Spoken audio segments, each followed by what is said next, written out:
नमस्कार दोस्तों, यदि आप कक्षा 10वीं और 12वीं के विद्यार्थी हैं तो आप सबके लिए बहुत ही बड़ी खबर निकल कर आ रही है। जैसा कि आप सब जानते हैं, भारत सरकार ने कुछ दिन पहले परीक्षाओं को लेने का फैसला किया है। साथ ही बताया है कि विद्यार्थियों को जनरल प्रमोशन नहीं मिलेगा। भारत सरकार के इसी फैसले का विरोध करते हुए छात्र संगठन ने आज ही बताया है कि हम इन कोरोना वायरस की परिस्थितियों को देखते हुए परीक्षा नहीं देंगे। दोस्तों, जैसा कि आप देख सकते हैं, लिखा हुआ है स्टूडेंट्स को जनरल प्रमोशन नहीं देने के निर्णय पर विरोध शुरू। छात्रों ने खोला मोर्चा, कागज के एक टुकड़े के लिए हम जीवन बर्बाद नहीं कर सकते। यानी छात्र संगठन का यहाँ सरकार को साफ कहना है कि कुछ पेपरों को देने के पीछे हम अपना जीवन खतरे में नहीं डालेंगे। आगे यदि जिंदगी रही तो अनेकों परीक्षाओं को दिया जा सकता है, इसलिए सरकार परीक्षाओं के लेने के फैसले को वापस ले और हमें जल्द से जल्द जनरल प्रमोशन दिया जाए। तो दोस्तों, अब देखते हैं कि छात्र संगठन ने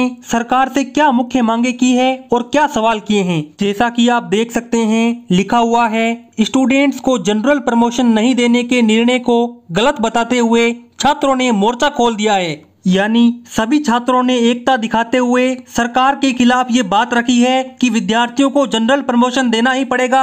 आगे लिखा हुआ है राज्यपाल लालजी टंडन के साथ सोमवार की हुई बैठक में जून से 31 जुलाई तक परीक्षा कराने का निर्णय लिया है। स्टूडेंट्स इसका विरोध दर्ज करा रहे हैं। सोशल मीडिया पर #general promotion to students trend कराकर सुरक्षा की दृष्टि से और आगे लिखा हुआ है अलग अलग परेशानियां बताकर जनरल प्रमोशन की मांग कर रहे हैं। दोस्तों, यहाँ पे कहने का मतलब ये है कि कुछ दिन पहले देश के लगभग सभी छात्रों ने ट्विटर पर #जनरल प्रमोशन के इतने सारे ट्वीट किए थे कि वो ट्वीट ट्रेंडिंग पर आने लगा। लेकिन भारत सरकार ने मूर्खतापूर्ण #जनरल प्रमोशन के ट्वीट को नजरअंदाज करते हुए परीक्षाएं लेने का फैसला किया। आज छात्र संगठन ने मुख्यमंत्री और राज्यपाल को यह बताया है कि IIT Bombay, Haryana board, Punjab board, Maharashtra board और छत्तीसगढ़ बोर्ड इन्होंने 10वीं और 12वीं को जनरल प्रमोशन दे दिया, तो और जितने भी बोर्ड बच रहे हैं वो विद्यार्थियों को जनरल प्रमोशन क्यों नहीं दे सकते, ये यहाँ पे छात्र संगठन ने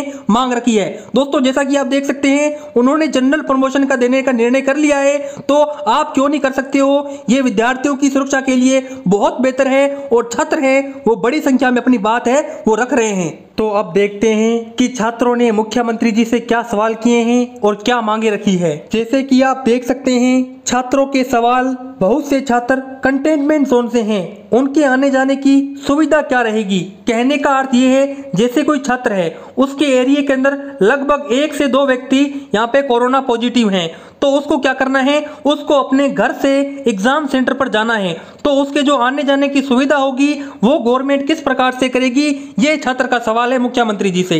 दोस्तों, देख सकते हैं दूसरा सवाल, मुख्यमंत्री जी, मैं अपने माता पिता का एक ही संतान हूं, मैं उनके और अपने जीवन को सिर्फ एक कागज के टुकड़े के लिए बर्बाद नहीं करना चाहता। यहाँ पर छात्र ने मुख्यमंत्री जी से साफ कहा है कि मैं इन भयंकर परिस्थितियों में परीक्षा नहीं दूंगा और यदि मैंने परीक्षा दी तो मेरा मरना निश्चित है और यदि मुझे कुछ हुआ तो मेरे माता पिता का यहाँ पे क्या होगा, यहाँ पे मुख्यमंत्री जी को इन्होंने साफ कर दिया है। दोस्तों, दूसरे छात्र हैं वो पूछ रहे हैं क्या CM महोदय या माननीय राज्यपाल छात्रों का भय दूर करने के लिए परीक्षा हॉल में बैठेंगे। यानी कि जो आपका एग्जाम जो कमरा होगा जहाँ पे आप परीक्षा दोगे, तो यहाँ पे विद्यार्थी पूछ रहा है कि मेरे साथ में यहाँ पे मुख्यमंत्री जी को आना पड़ेगा, मेरे पास में बैठना पड़ेगा ताकि मेरा डर है वो दूर हो सके। यहाँ पे उन्होंने ये सवाल किया है।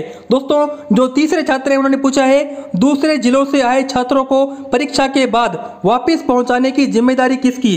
जैसे कि आप गांव के विद्यार्थी हो, ठीक है, और आपको शहर परीक्षा देने जाना है, आप वहां पे चले तो गए, कैसे ना कैसे करके चले गए, लेकिन आपको फिर से अपने गांव वापस लौटना है, तो आप कैसे जाओगे, क्योंकि 2 बजे तक या 5 बजे तक सभी बाजारें हैं वो बंद हो जाती है, तो आप कैसे जाओगे वहां पे। दोस्तों, मुख्यमंत्री जी से अगला सवाल ये है कि यदि कोई छात्र किसी अन्य बीमारी जैसे लू लगना या बुखार से पीड़ित है तो स्क्रीनिंग में उसका तापमान गर्म आएगा, तो उसकी परीक्षा होगी या नहीं होगी। कहने का मतलब यह है कि यदि कोई विद्यार्थी है जिसे बुखार आया हुआ है और वो विद्यार्थी एग्जाम देने के लिए जाता है, तब क्या होगा, एग्जाम सेंटर पर उसके सिर पर एक यहाँ पे थर्मल स्क्रीनिंग का टेस्ट किया जाएगा कहने का मतलब है कि उसके शरीर का तापमान ज्ञात किया जाएगा। और दोस्तों आपको बता दूं, कोरोना वायरस का जो शक होता है वो ये होता है कि शरीर का तापमान जब अधिक हो तब इसका मतलब कि कोरोना वायरस के जो लक्षण है वो आने स्टार्ट हो गए हैं। दोस्तों अब आपको पता है कि इसको बुखार पहले से ही है तो इसका तापमान अधिक आएगा ही आएगा,